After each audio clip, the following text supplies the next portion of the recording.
नमस्कार बालमित्रांनो, हनुमंताची पुढची गोष्ट ऐकायची ना तुम्हाला. लेखिका आहेत विभा विनोद काळे, वाचन स्वर दीपाली कात्रे. ऐका मागच्या भागात आपण वाली आणि सुग्रीव दोघे सख्खे भाऊ होते ना, आणि मग त्यांच्यात कसं भयंकर युद्ध झालंय. आता पुढे श्रीराम यांनी वालीचा कसा वध केला ती कथा आज तुम्हाला मी सांगणार आहे. हे दोघे जरी बंधू असले ना तरी त्यांच्यामध्ये पुढे शत्रुत्व निर्माण झालं. खरं लक्ष्मणाचं जसं रामावर अतिशय प्रेम होतं की नाही, तसंच अगदी त्याचप्रमाणे सुग्रीवाचं सुद्धा वालीवर प्रेम होतं. काय घडलं, एकदा वालीचा एक मित्र होता मायावी.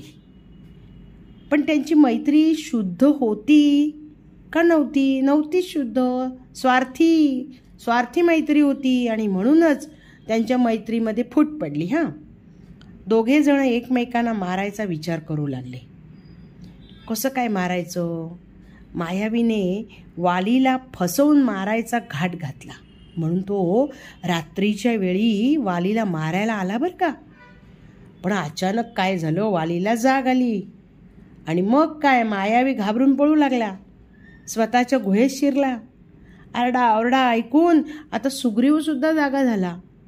त्याला कळलं, पण तो वालीच्या मदतीस धावला खरा.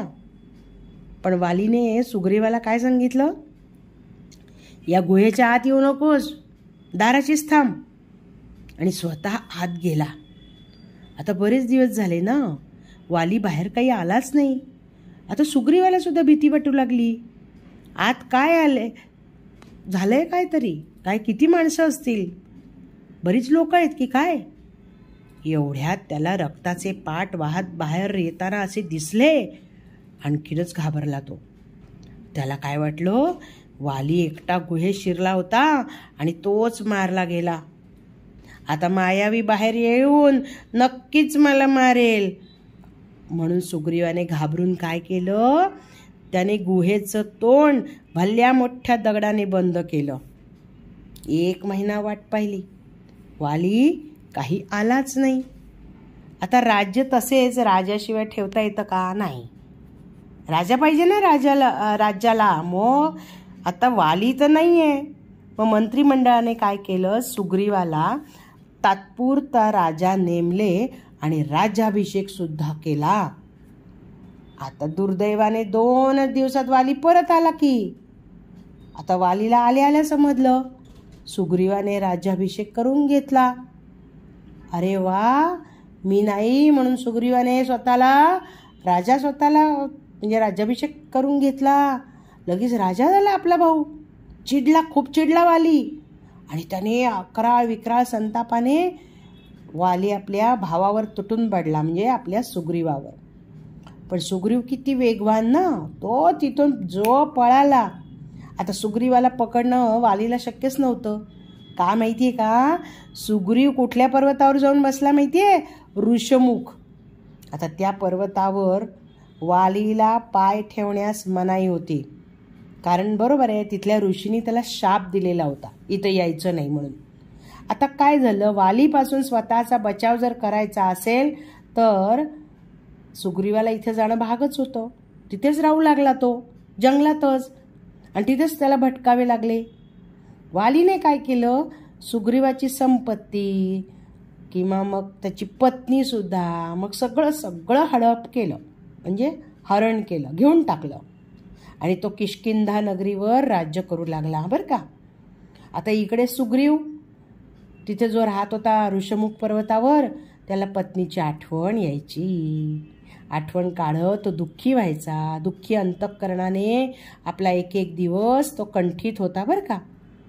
आता बलवान हनुमंत आपल्या सगळ्या शक्ती विसरलेला होता, आपण मागे पाहिलंय. त्यामुळे सूर्याला वचन देऊनही सुग्रीवाला मदत करू शकत नव्हता. हनुमंतावर पूर्ण नियंत्रण आहे, त्यामुळे तो असह्य ठरला. ऋषमुख पर्वतावर राहणारा सुग्रीव भयभीत आहे, सावधान पण आहे. केव्हा काय होईल याचा नेम नसल्यामुळे तो जागरूकही आहे. अशाच वेळी त्याला 2 मानव खांद्यावर धनुष्यबाण घेऊन त्या जंगलात शिरताना सुग्रीवाने बघितले. लगेच हनुमंताला त्यांची चौकशी करण्यासाठी पाठवून दिलं. कारण बरोबर आहे ना, वाली स्वतः ऋषमुख पर्वतावर येऊ शकत नव्हता ना. सुग्रीवाला काय वाटलं की यांनी कोणाला तरी पाठवून माझा घात करायला, मला मारण्यासाठी ही 2 जण पाठवलेले दिसतात. म्हणून हनुमंताला सांगितलं, जा तू आणि ते दोघे मानव कोण आहेत त्याची चौकशी कर. ते इकडे काय येत आहेत, काय कारण आहे.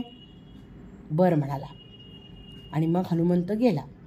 खरं तर हनुमंत सुग्रीवाचा सेनापती आहे, तो रक्षक आहे. आता सुग्रीव या दोघांना थोडा घाबरलेलाच होता. कारण तो जरी पळाला ना तरी ते धनुष्य बाणाने दुरून त्याला मारू शकत होते हे 2 मानव. आता सुग्रीवाचं काय झालं होतं, सर्वस्व गेलं होतं, प्रचंड घाबरलेला होता. आणि मग एकदा सगळं गेल्यानंतर ना मनुष्य हतबल होतो, तसा सुग्रीव हतबल झालेला. आता हनुमानाने काय केलं माहिती का, वेशांतर छान करतो. वेशांतर तो त्याने साधूचा वेश धारण केला. अतिशय तेजस्वी विद्वान अशा रूपात हनुमंत आपले तयार झालेले आहेत.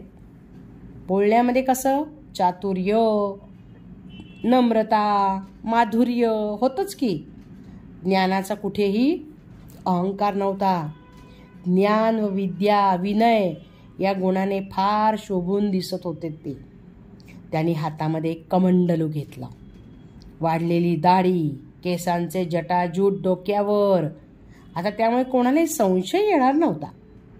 मग खांद्यावर धनुष्य लावलेले ते दोघे मानव म्हणजे कोण होते, आपले राम आणि लक्ष्मण. सीतामाईच्या शोधात नव्हते का फिरत, तर इकडे तिकडे फिरत होते ना ते. मग आता ते किष्किंधा नगरीत पण आले. राम लक्ष्मणांसमोर साधू वेशातील हनुमंत समोर येऊन ठाकले. हनुमंत आणि राम या दोघांनी एकमेकांना तात्पुरता परिचय दिला.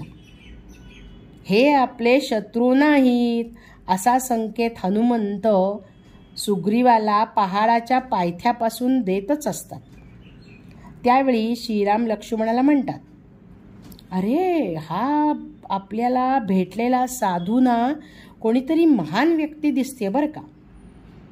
त्याची भाषा बघ कशी आहे, विद्वानांची आहे. त्याची नम्रता बघ, त्याची सभ्यता बघ, अतिशय कौतुकास्पद आहे. राम हनुमंताच्या व्यक्तिमत्वाने अतिशय प्रभावित झालेली बरं का. हा हनुमंतांच्या गुणांच्या विकासाचा परिणाम. आणि म्हणूनच आपण काय केलं पाहिजे, सतत आयुष्यात आपल्या गुणांचा विकास केला पाहिजे. आणि एकदा गुणांचा आपण स्वतःहून विकास केला की प्रकट होण्याची संधी परमेश्वर मात्र जरूर देतो, हे मात्र लक्षात ठेवा बरं का. त्यामुळे गुण आपल्याजवळ, गुणांची पोतडी पाहिजे. तसं हनुमंताजवळ माधुर्यता होती, नम्रता होती. आता हनुमंताचे सांगितले की हनुमंताने ना सुग्रीवाचा दास आहे ना असं सांगितलं ना हनुमंताने, व तुम्ही त्यांना भेटावं, चला डोंगरावर चला. हनुमंत समोर जाऊन उभे राहिल्यानंतर राम लक्ष्मणाला काय वाटलं, कोण आहे साधू असे आपल्याला बोलवत आहेत. हनुमंताने काय केलं, आपलं शरीर विशाल रूप असं केलं ते, आणि एका खांद्यावर रामाला बसवलं, दुसऱ्या खांद्यावर लक्ष्मण. तो ऋषमुख पर्वतावर गेला. कुठे गेला, ऋषमुख पर्वतावर. कोण होतं तिथे, सुग्रीव बसलेला होता. सुग्रीवाजवळ पैसा, शस्त्र, राज्य, पत्नी होतं का काहीच नव्हतं.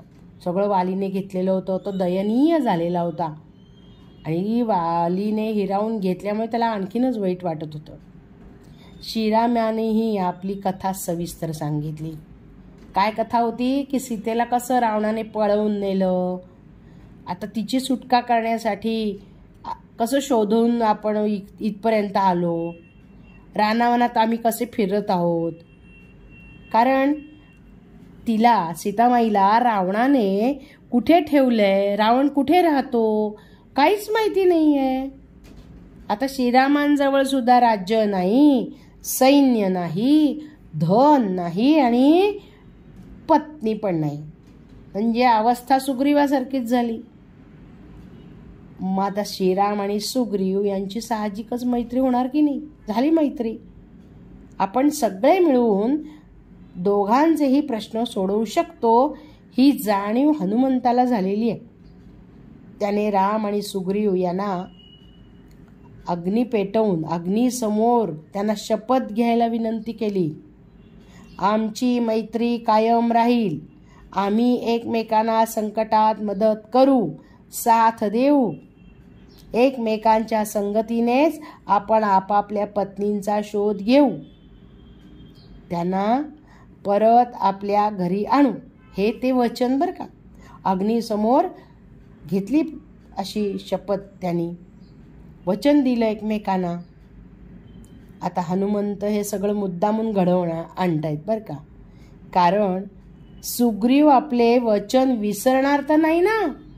त्याला भीती वाटत होती हनुमंताला की हा सुग्रीवच वचन विसरेल. आणि काय झालं पुढे, तो रामाला जे असं वचन दिलेलं होतं ते खरंच विसरतो की सुग्रीव. कसा हनुमंत बुद्धिमान आहे की नाही. आणि म्हणून त्याने सुग्रीवाला कसे वचनबद्ध करून वाचवले हे आपल्याला कळतं. काय मग आवडली का कथा? आता या पुढच्या कथेमध्ये आता सुग्रीव कसा विसरतो, काय काय करतात हनुमंत, नक्की ऐकूयात. धन्यवाद.